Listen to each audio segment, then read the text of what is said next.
अस्सलाम वालेकुम। आज की वीडियो में मैं आपको आगोश प्रोग्राम में रजिस्ट्रेशन करने का मुकम्मल तरीका बताऊंगा।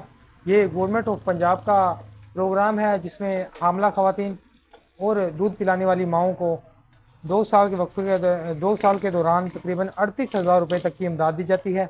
ये उनके आईडी कार्ड पर आती है।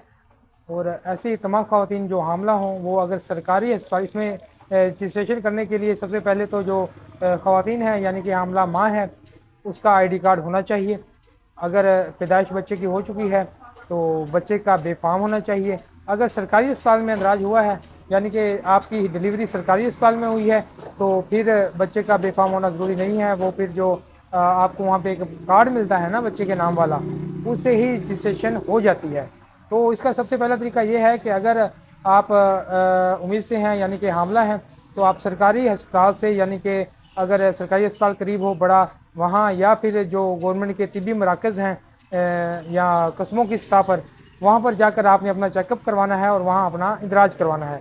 हर सरकारी अस्पताल में या तिब्बी सेहत के मराकज़ जो बुनियादी सेहत के मराकज़ होते हैं, छोटा अस्पताल जिसे हम कहते हैं, वहाँ पर गवर्नमेंट ने ये सहूलियात उन्हें दी हुई हैं वहाँ पर मौजूद अमले को कि वो हामला ख़वातीन का वहाँ पे इंदराज करते हैं।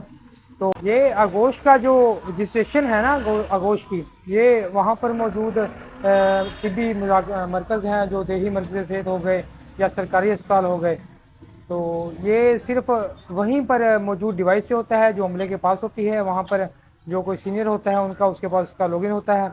अगर वो आपका इंदराज खुद से कर दें तो ठीक है, वरना आप उन्हें कह कर के भाई हमारा आगोश प्रोग्राम में इंदराज कर दें। वो आपका आईडी कार्ड लेंगे और मोबाइल नंबर लेंगे। तो आपने अपना आईडी कार्ड देना है, मोबाइल नंबर आपने वो देना है जो आपके नाम पर हो प्रेफर। वैसे अगर ना हो तो फिर जो मौजूद हो वो दे दें क्योंकि ये पैसे आईडी कार्ड पे आते हैं। तो मोबाइल नंबर अपना हो तो बेहतर है क्योंकि बाद में फिर मसाइल भी बन सकते हैं। हो सकता है जैसे अब बेनज़ीर इनकम सपोर्ट प्रोग्राम ने वॉलेट सिस्टम शुरू किया है, ये आगोश का भी कोई वॉलेट सिस्टम शुरू हो जाए तो बेहतर है कि मोबाइल नंबर अपना ही दें। तो वैसे तो ये 2 साल के लिए आते हैं। तो जब आप अपना इलाज करा लेंगे तो जब भी चेकअप करवाने जाएंगे तो वहाँ पे वो आपकी ऑटोमेटिक एंट्री वगैरह कर दिया करेंगे। तो मेरे ख्याल से ये पहले या दूसरे चेकअप से पैसे आना शुरू हो जाते हैं। 2-3 हज़ार एक बार आता है, फिर 5 हज़ार आता है, ऐसे ही फिर डिलीवरी के बाद वक्त भी मिलते हैं। तो जब जब आप बच्चे को टीके लगवाने जाते हैं यानी कि आपको वो फिर एक कार्ड देते हैं ना, कार्ड भी आपने डिलीवरी भी सरकारी अस्पताल से ही करवानी है। ये भी याद रखें कि आपने डिलीवरी सरकारी अस्पताल से ही करानी है। डिलीवरी करवाने के बाद फिर जब जैसे ही आप बच्चे के जब तक टीके मुकम्मल नहीं होते ना, टीकों का प्रोसीजर तकरीबन मेरे ख्याल से 2 साल का होता है। जैसे जब जब आप टीके लगवाएंगी बच्चे को, हिफाजती टीके जब भी लगवाने जाएंगे तो फिर पैसे आपको आपके अकाउंट में मिल जाया करेंगे टीके लगवाने के बाद। तो जब तक बच्चा 2 साल का नहीं होता, बच्चा जब तक दूध पीता है तब तक आपको पैसे ये मिलते रहेंगे। टोटल रकम तकरीबन 38,000 रुपये है। समराइज़ अगर करें तो जैसे ही आप अपना पहला चेकअप करवाने जाएं देही मरकज़ सेहत में या किसी भी सरकारी अस्पताल में, वहाँ पे आगोश के काउंटर पे जाएं। बड़ा अस्पताल हो तो आगोश का काउंटर ढूंढें और अगर छोटा अस्पताल हो तो वहाँ किसी अमले से बात करें कि भाई हमारा आगोश में इंदराज कर दें। इंदराज करने के बाद आप फिर चेकअप आपने सरकारी अस्पताल से ही करवाना है, डिलीवरी भी सरकारी अस्पताल से करवानी है।